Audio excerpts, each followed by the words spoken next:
later in the program. Now, meanwhile, this morning, the Communications Minister, Malcolm Turnbull, has been speaking to Michael Brissenden on ABC Radio's AM. Let's take a listen to that. Liberations. Well, Michael, I think the most important thing to talk about is firstly that data retention has been in the past and will be in the future a very important element in the fight against crime and protecting us against terrorism. But I want to just clear a few things up. The security services, the police, ASIO and so forth, are not asking the government to require telcos to record or retain information that they are not currently recording.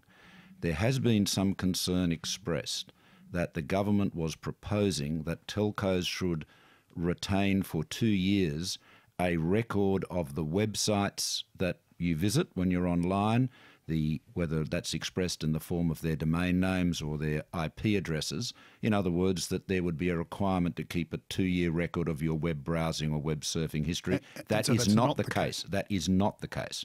What they are seeking is that the traditional telephone records that are currently kept, and by some ISPs and telcos for more than 2 years, that is the caller, the called party, I called you, time of call, duration of call, those records, they want them to be kept for 2 years.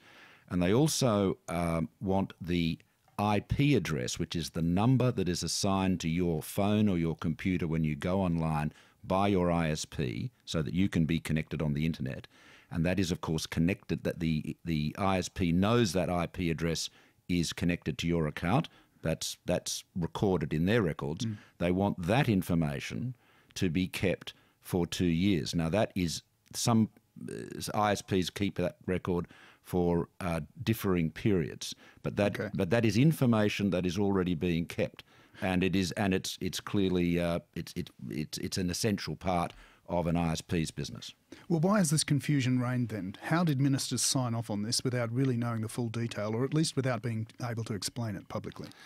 Well, look, I think the Prime Minister, I think what I've said is quite consistent with what the Prime Minister and the Attorney General has said. And well, you do accept there was a lot of confusion in the last couple of days. Well, look, I'll leave you to talk about the last couple of days. My concern is simply to be crystal clear about what we're talking about. I think one of the difficulties with a term like metadata is that it can mean different things to different people, and so you have to be very clear about what we're talking about. Now, the policy is being formulated, finalised, if you like, developed in consultation with telcos. I've spoken at length and in some considerable detail with the 3 major telcos, internet companies, I should say.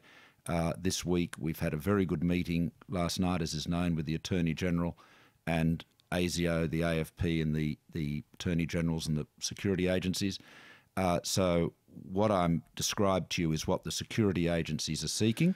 Sure. And one of the criticisms for this, though, isn't it, is that basically you're just giving the security agencies what they've always wanted. Now, why should Australians trust the government when it seems the Prime Minister and senior ministers didn't really know what it meant that they were trying to sell this week?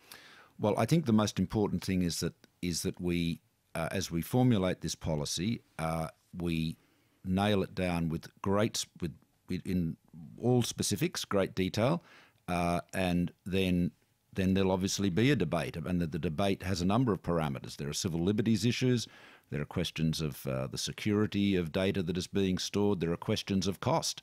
Now, if you are asking ISPs simply to retain for somewhat longer information that they are already recording and retaining, but for a shorter period, then the additional cost is not going to be as great, obviously, as if you are asking them to capture a whole additional set of data, log sessions and so forth, which they're not currently recording or retaining. Sure. Now, you mentioned that there are considerable concerns about privacy and the like. The Human Rights Commissioner, Tim Wilson, has made his feelings about this pretty clear over the last couple of days as well.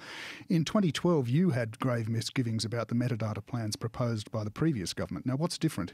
Well, my concern in 2012 was that the government the Labor government, did not explain what they were talking about. I mean, this could be said the same about you this week. Your government. Well, I'm part of this government, and I'm explaining. I hope with clarity and precision what the agencies are seeking. And what they are seeking is simply that information which is currently recorded is kept for 2 years. It does not relate to the content of traffic. It doesn't relate to which websites you visit. It is simply, in the internet world, the internet protocol world, it simply means that that you go on to your ISP you're connected to your ISP to connect to the internet. It allocates you a number, an IP, which is called an IP address, which is essentially your internet address for a period. That may be for a short time or a long time, and that is in the ISP's records connected to your account.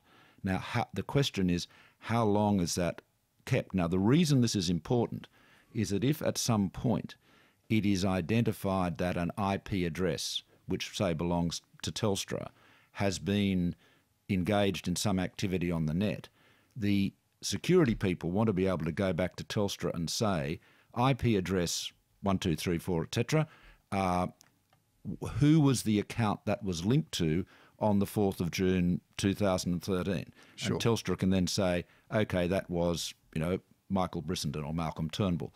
That is what's being sought. Now, we are formulating our policy, we're discussing it with the ISPs, but I just wanted to be very clear that the agencies, the security agencies, are not seeking that the government require telcos to keep a record of your browsing history, of your web surfing activity. That's a very important point.